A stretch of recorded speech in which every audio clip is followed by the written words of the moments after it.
What's up YouTube, Dale here from Zephyr, and today here is this week's Genesys Wednesdays. So every Wednesday I will try to bring you a Genesys profile for you to trial out at your Genesys events.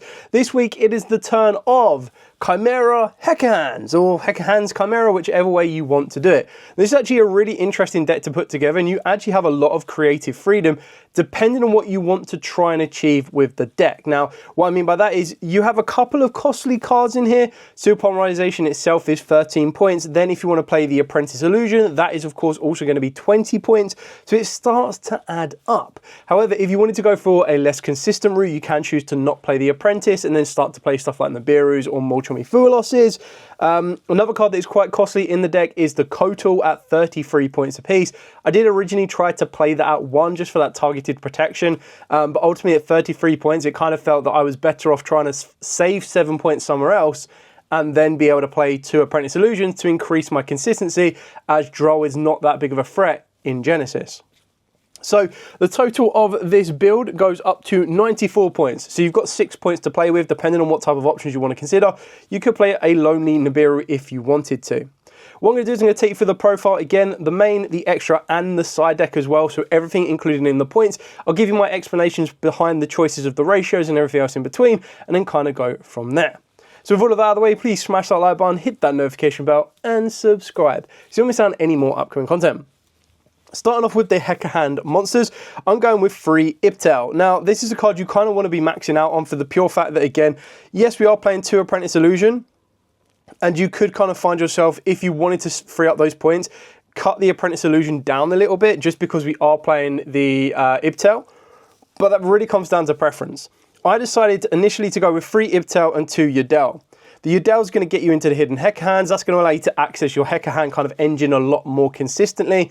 And it's also going to give you the ability to kind of play a little bit more during with your spells and traps, whether you want to get access to the counter traps, which in Genesys are just going to be insanely powerful. And then obviously your Ibtel will give you direct access to your Yugioh, but more times than not, you're probably going to be going for your other Hecahands in the form of Godos, Burus, or the one Gygus. Now, Gygus also actually demands or asks or requires 5 points, whereas the Burus and the Godos are 0 points, and I was actually quite happy to double up on these cards. The Godos is just a nice hand interaction kind of option for 0 points. It kind of acts like a DD Crow in a sense, but it also acts as a way of getting another one of your opponent's monsters, which then opens up the door if you wanted to play some of the vampire cards as well. More so you'd be looking at Sheridan or Zombie Vampire. The issue is that your Godos is 7s. So I'm hoping that one day, please, fingers crossed, we actually get a level 7 vampire that has the exact same requirements as the Sheridan and the Zombie Vampire, that if you have a monster owned by your opponent and you control it, you can treat it as that level required for the XZ summon. The best thing about it is, I believe Zombie Vampire is points. Let me just have a quick look. Yeah, Zombie Vampire is 50 points. That's a little bit costly, but the Sheridan is 0 points. So if you wanted to actually play Mind Control, which is something you can do, because again, 0 points, that could be something else you can add to the deck. So for those of you that are not familiar with the Hecahand cards or how they work, all of the Gygus, Burus, and Godos will summon themselves from the hand if your opponent adds a card from their deck to the hand, whether they drew it or not. Your Burus will allow you to use this effect to look at a random card in your opponent's hand. If it's a monster, you summon it to your field. If not, it stays in the hand. The Gygus, which is why it does require 5 points, is that you get to use this effect to look at the top 3 cards of your opponent's deck, or excavate them so both players see.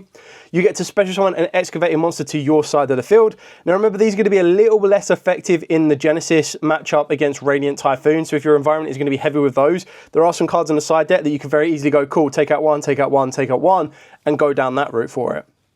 The Godos is, during your opponent's turn, you get the ability to target a card in your opponent's graveyard and then bring it back to the field, and then when it leaves the field, it gets banished. So it's another nice, like I said, DD Crow in this kind of scenario, and it can be very, very effective for you. But remember, these are during your turn, and this one is during your opponent's turn only.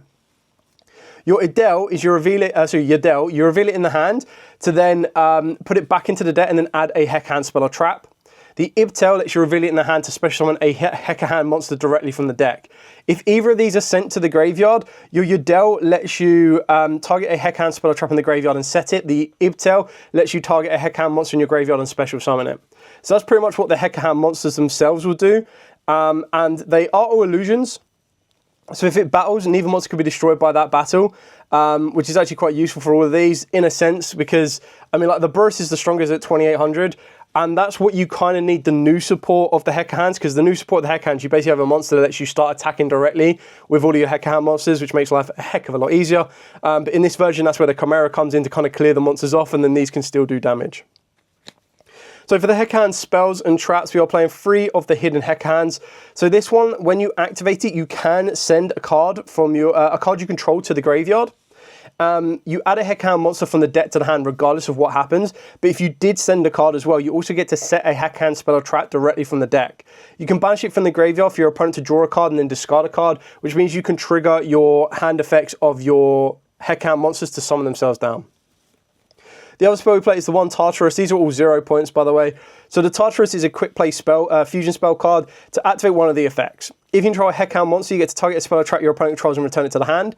Otherwise, you can fusion summon a Hecahand fusion monster from your extra deck by banishing materials from it from the field and or grave. If you use a face-up monster you control that is owned by your opponents, you can treat it as a Hecahand monster, and that's how you're going to get into Xeno in the extra deck, and Xeno is 10 points, which is quite crazy. And then for the trap cards, you've got the one Yugioh and the one Ibal. So you've got both of these are counter trap cards.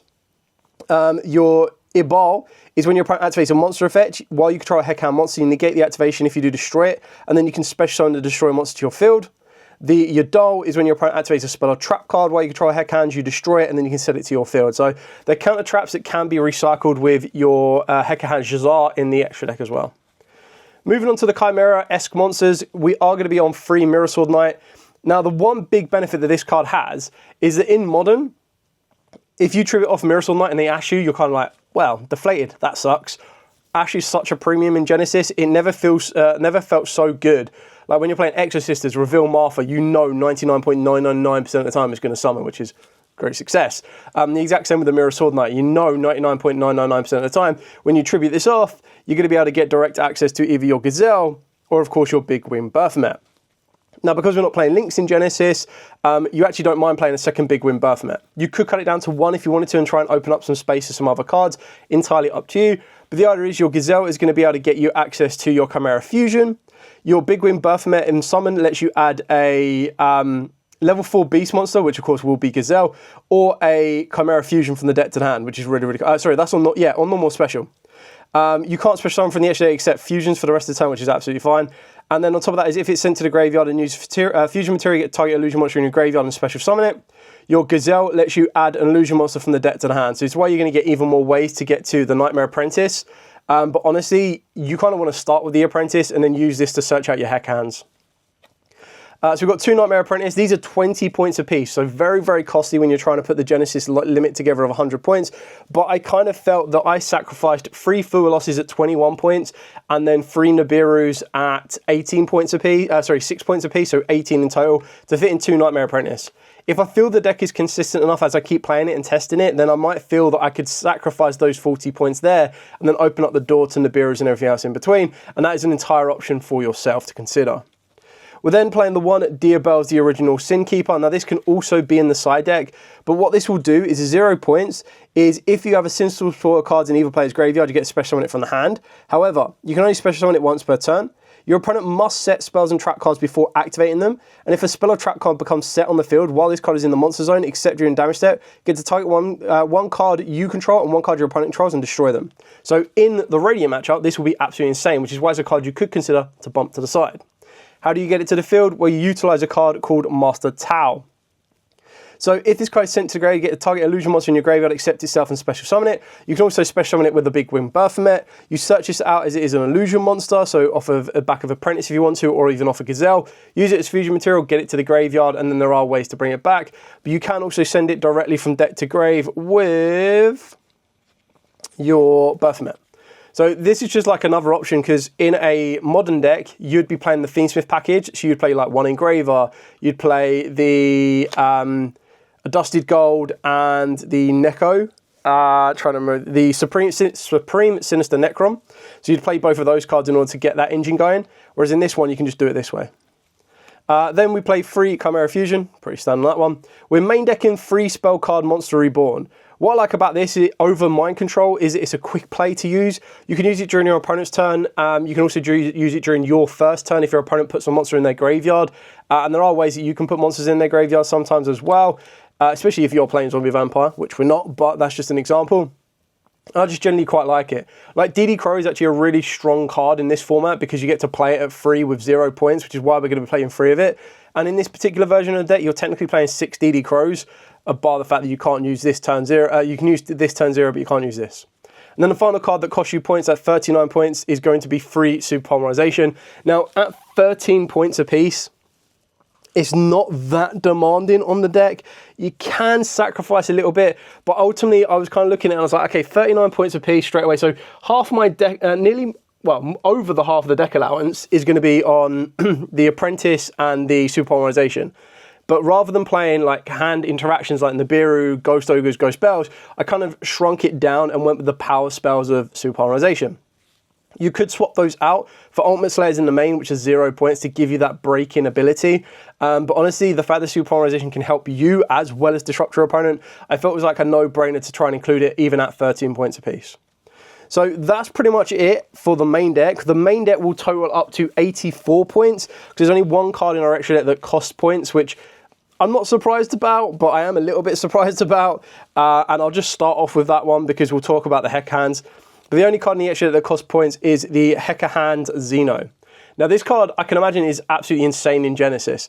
So this one is, if this card battles a monster, neither could be destroyed by that battle, you can only use each of the following effects once per turn. During the main phase quick effect, you can look at 2 random face-down cards in your opponent's extra deck, special summon one of them to your field. If your fusion summon card that you owned and was controlled is destroyed by your opponent's card effect, you take control of any number of monsters your opponent controls. And at 3,400 and 3,500, it could just be an absolute menace to deal with. Then we've got 2 Hecahand Jazar. I could arguably see you playing 3 of this if you wanted to, but the extra deck actually has a lot of flexibility depending on what you want to try and achieve with it. But I feel that these are like absolute staple. You want to play a 2 and a 1 at least. For the Chimera cards, we're playing the 1 Baphomet. I'm playing 2 of the Chimera, the King of the Phantom Beasts. You can, of course, afford to play it at 1 if you wanted to, and again, free up some space in the extra deck for some other targets I'll talk about in a second. Got the 1 Chimera, the Illusion Beast. Again, just another one of them ones that can be a winner for you. Being able to not destroy the monsters by battle, but negating their effects and reducing them to 0. This can actually be just a game winner on its own. For the Ultimate Slayer targets, which are in the side deck, I've gone with the 1 Wind Pegasus Agnista, the 1 Fossil Warrior Skull Knight, which is basically your 0 point Elder Entity Natis. Then we've got the 1 Metalogic Aggregator. Now, you do have other targets. This is obviously a target to show you instead of Malong, but Malong might be a little bit better for you in general. So that you might want to consider for Malong. Like I said, this is an alternative to Elder Entity Ints. And if you want to play something different to Aggregator, you can, of course, play the Sky Blaster or play it as well as the Sky Blaster. The final 5 cards are going to be your Super Polymerization targets, but also this one card will bridge into an Ultimate Slayer target, and that is going to be your Garura Wings of Resonance Life. Now, I kind of went with, again, I've got a bit of space in the extra deck, but you can cut one of these out, but you'd then be able to play 1 Garura and then 1 of something else. Got the 1 Mud Dragon, the 1 Predaplant Dracostepelia, and the 1 Starving Venom Fusion Dragon. So obviously both of these can be made in your, with your field, which can be quite useful for you, but ultimately it really comes up to you. So the cards you can consider instead of playing some of these if you want to have a bit more variety, as I already mentioned, you can play a rank 6 engine. I would be looking at Dampier Vampire Sheridan for sure. Then you also have, don't have the list next to me anymore, but you also have, I believe it was Gauntlet Launcher, was quite a funny one you could consider. I don't know how many points Strike Bowser is, but you could play Strike Bowser. Basically any rank 6 you could utilize, you could very much have free will and free reign at any of those. So that's it for the entire main and extra. Now to show you the side deck. Now for the side deck, it's kind of up to you. If your environment is so heavy on Radiants, because Radiants are actually a really good deck in Genesys, you might want to consider Magic Deflector and Anti-Magic Arrows. If it's not so much and you just want to play one or the other, you can play either Magic Deflector or Anti-Magic Arrows. This is obviously designed for going second, this is designed for going first, and ultimately I felt that going first was something that I wanted to prioritize more on because I also play 3 Dark Rule No More, but again, that is really subjected to the environment. If the environment doesn't have any, like if Dark Rule No More has no effectiveness against the environment you're taking it to, then you can cut it out completely. So you've got like your Field Negator, Then we've got your Spell and Trap Hate. I went with Cosmic Cyclone just because the cost of discarding for Twin Twisters might be a little bit much when you're already discarding for Super Polarization and Nightmare Apprentice. So I kind of wanted to balance it back out with Cosmic Cyclone. 3 Ultimate Slayer. Again, you just have the space in the extra deck. It's just another card that could help you go second and help you break fields, draw cards, bounce cards, you name it. And then the final with pretty much everyone's Genesys side deck is like a Kaiju of your choosing. I went with Gamma Seal. You can pretty much choose whatever Kaiju you want. I don't think there is a Kaiju that is perfect for this particular type of deck. I think like the Gamma Seal just for being the lowest level. You could consider a Dark just so you can make Starving Venom a little bit more consistently. And you'd go for the Raiden on that one. Other than that, I think that this is kind of like completely fine and staple for a side deck for Genesys. But again, build it as and how you choose and how and when you would like it to be. Like I said, you've got lots of flexibility, so you can adapt it as and when you need to. And that is pretty much it for the entire profile. So I put this one together for my friend Rob, who used to play Chimera before he left the game. And then I mentioned the Hecahands to him. He came to the Genesys event last week and was playing, or the other week, and was playing Lich, but then found out how powerful DD Crow is in Genesys. And then he was like, well, I said to him, I've got the Hecahand cards. I've also got the Chimera cards that you used to play. How about we reinvigorate them, re-invitalize them, and kind of give you a rundown of what the deck can do. And this is kind of what we're looking at now. Anyway, hopefully this has given you a bit of an idea for your own build if you like the idea of Chimeras and Hecahands and you want to get the most out of them for Advanced and Genesys. Not a huge amount changes. You do have to make some sacrifices, but the benefit is you can adapt it as and when you see fit and adapt it to your personal playstyle. Anyway, thank you so much for watching. Any questions at all, by all means, please put in the comments down below. I am more than happy to answer them. For now, as absolutely always, stay safe and, of course, happy dueling.